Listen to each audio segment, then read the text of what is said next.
Hello everyone, আসসালামু আলাইকুম। আপনারা সবাই কেমন আছেন? আশা করি ভালো আছেন। কাছে কিংবা দূরে যেখান থেকে আমার ভিডিও দেখছেন আপনাদেরকে জানাচ্ছি আন্তরিক ধন্যবাদ।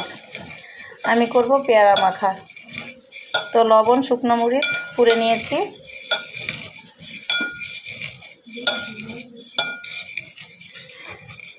এখন দিয়ে দিব পেয়ারা,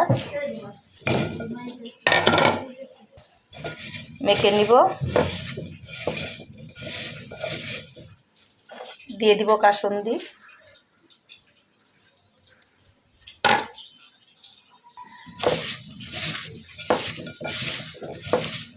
এখন দিয়ে দিব তেঁতুল,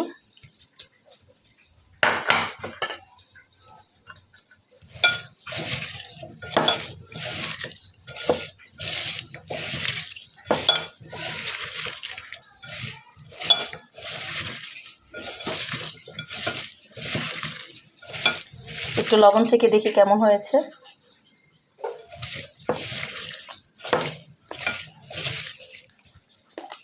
মাশাআল্লাহ, খুবই মজাদার হয়েছে। লবণ একটু কম হয়েছিল, এর জন্য আরেকটু লবণ দিয়ে দিলাম।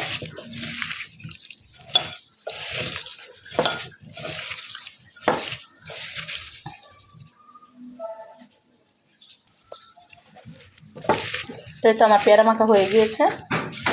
ভুল হলে ক্ষমার দৃষ্টিতে দেখবেন। আজকে এই পর্যন্তই। আল্লাহ হাফেজ।